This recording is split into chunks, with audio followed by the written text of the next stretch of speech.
Hello दोस्तों, कैसे हो आप लोग। आशा करता हूँ आप लोग सब अपने घर पे मस्त और स्वस्थ होंगे। ये डायलॉग मेरा था जब हम लॉकडाउन में थे। आज क्या है, आज का डायलॉग ये है, क्या आपने कुछ नया सीखा या क्या आपने कुछ नया जाना जिसकी वजह से आपकी लाइफ चेंज हो सकती है। दोस्तों, आज मैं आपको जो चीज़ें बताने जा रहा हूँ, ये बातें उन लोगों के लिए है जो अपनी लाइफ में आगे बढ़ के कुछ करना चाहते हैं, अपनी ज़िंदगी को एक नए मुकाम पर पहुँचाना चाहते हैं और सबको साथ लेकर चलना चाहते हैं। दोस्तों, अक्सर आपके आसपास के लोग आपको पॉइंट आउट करते हैं अलग अलग तरीके से, लेकिन ऐसी 3 कॉमन चीज़ें जो मैं आपको आज बताने जा रहा हूं, जिसमें अक्सर लोग आपको हमेशा कभी ना कभी तो आपको टोका ही होगा।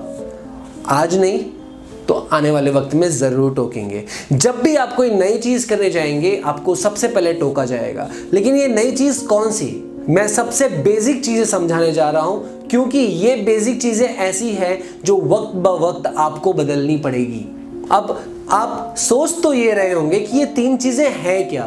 दोस्तों, बचपन से लेके आज तक हमने जो कुछ किया है वो सारी बातें इन 3 चीज़ों पे आके अटक जाती हैं। पहली, आपका अटायर। आज आप पैंट शर्ट में हो, टी शर्ट्स में हो, जीन्स में हो या और किसी ड्रेसिंग स्टाइल को फॉलो करते हो, लेकिन उसमें आप स्मार्ट दिखो या ना दिखो, वो सिर्फ और सिर्फ डिपेंड करता है आपके स्टाइल ऑफ चूजिंग पर और कैसे कपड़े, कैसे कलर्स आपकी बॉडी पे ज़्यादा शूट करेंगे। लोगों को कहते हुए आपने ज़रूर सुना होगा कि यार ये शर्ट आप पे कुछ अच्छी नहीं लग रही, या ये टी शर्ट आप पे कमाल लग रही है, यार ब्लेजर में या फॉर्मल ड्रेस में तुम बहुत अच्छे लगते हो, या आपने कहा होगा किसी लड़की को पर्टिकुलरली, यार वेस्टर्न में तुम इतने अच्छे नहीं लगते लेकिन आप इंडियन ड्रेसिंग स्टाइल्स में बहुत अच्छे लगते हो।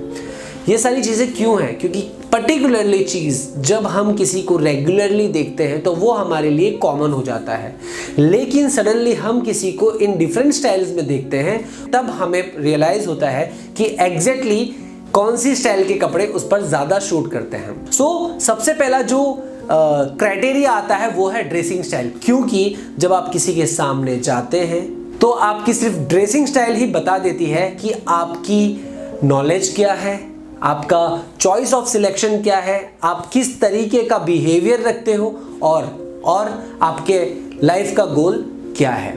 दोस्तों, ड्रेसिंग स्टाइल्स लाइफ में बहुत ज़्यादा इंपॉर्टेंट है, चाहे आप लड़की हो और चाहे आप लड़के, चाहे आप 80 साल के बुजुर्ग हो और चाहे आप 4 साल के बच्चे।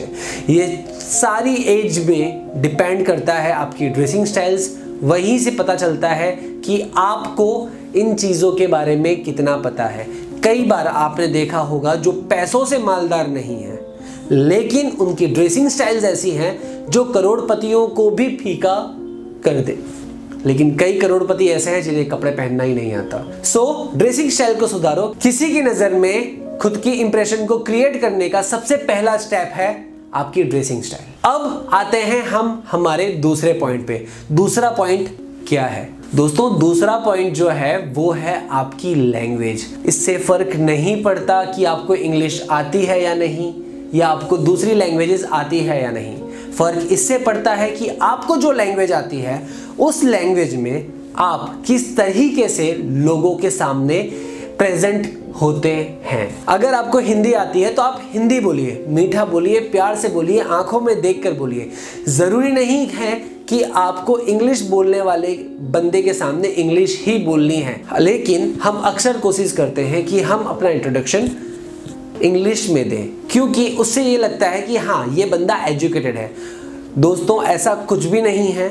एजुकेशन आपकी लैंग्वेज से नहीं नापा जाता, एजुकेशन आपकी नॉलेज से नापा जाता है, आपके बिहेवियर से नापा जाता है और आपकी डेडिकेशन से नापा जाता है कि आप पर्टिकुलरली किसी चीज़ के लिए स्टडीज़ की हैं तो उस स्टडीज़ का आपकी लाइफ में क्या इम्पैक्ट पड़ा है। I know I don't have much experience in English language, but still I am trying to speak। दोस्तों इससे बेटर इंग्लिश मेरी नहीं है।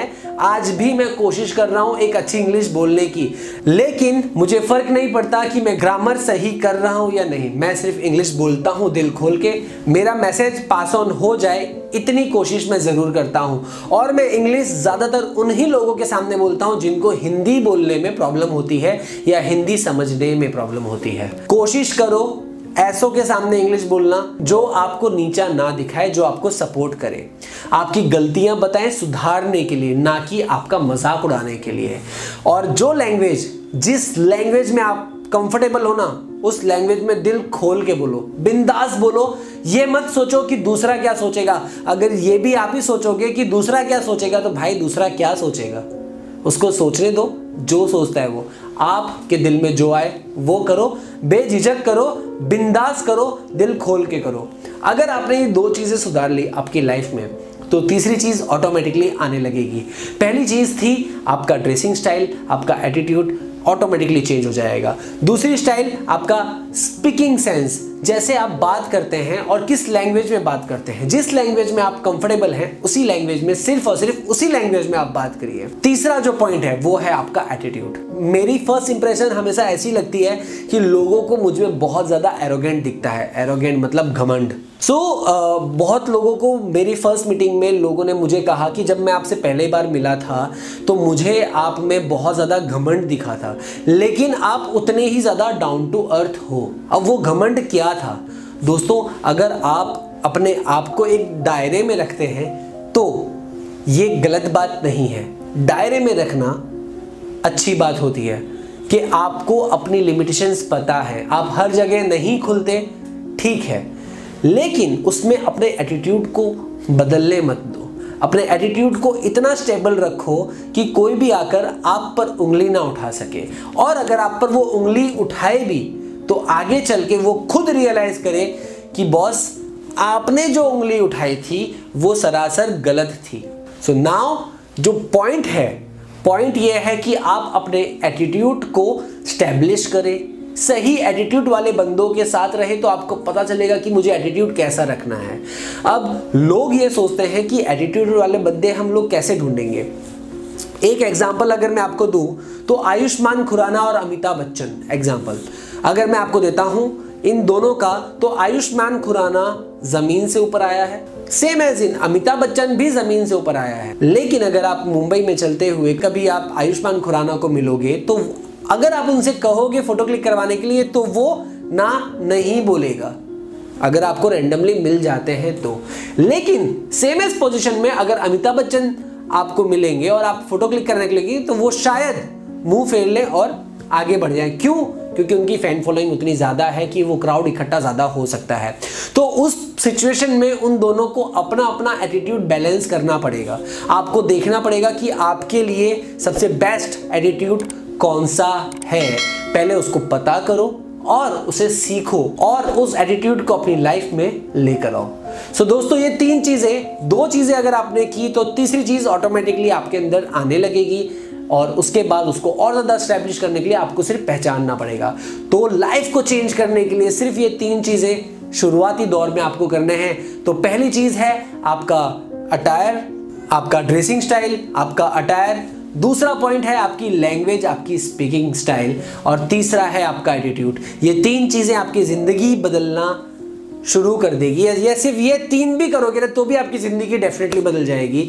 आप कभी भी निराशाजनक फील नहीं करोगे। जो लोनली आजकल बहुत कॉमन हो गया ना कि I feel lonely, I am alone. So ये सारी चीज़ें, जब ये 3 चीज़ें आ जाएंगी ना बॉस, टेंशन छोड़ दो, बिंदास रहो। ये 3 चीज़ें आ गई ना तो आई एम डैम श्योर कि आप कभी भी लोनली फील नहीं करोगे, आप सिर्फ और सिर्फ एनर्जेटिक फील करोगे। सो मेरा नाम रहमान, आशा करता हूँ आपको ये वीडियो पसंद आया हो। प्लीज़ मेरे वीडियो को अभी तक अगर आपने लाइक नहीं किया तो प्लीज़ लाइक कर दीजिए, चैनल को सब्सक्राइब नहीं किया हो तो प्लीज़ सब्सक्राइब कर दीजिए, और जो सबसे ज़रूरी बात है, प्लीज़ इस वीडियो को ज़्यादा से ज़्यादा लोगों तक शेयर करिए, क्योंकि आज भी बहुत सारे ऐसे लोग हैं जो अपनी पर्सनालिटी से मार खाकर, निराश होकर अपने घर में बैठे हुए हैं। अगर आपकी मदद से किसी एक की भी ज़िंदगी बदल गई तो आपका ये शेयर करना कामयाब हो जाएगा। अगर आपको लगता है कि इस वीडियो से उसको कोई फायदा होगा तो प्लीज प्लीज प्लीज आप शेयर करिए। अगर आपको किसी भी तरह की क्वेरी करनी है तो प्लीज आप मुझे बेझिझक मैसेज कर सकते हैं, कॉल कर सकते हैं और ईमेल कर सकते हैं। डिस्क्रिप्शन में मैं आपको ये सारी चीजें दे दूंगा। So thank you so much. मिलते हैं जल्द ही अगले वीडियो में। Bye bye.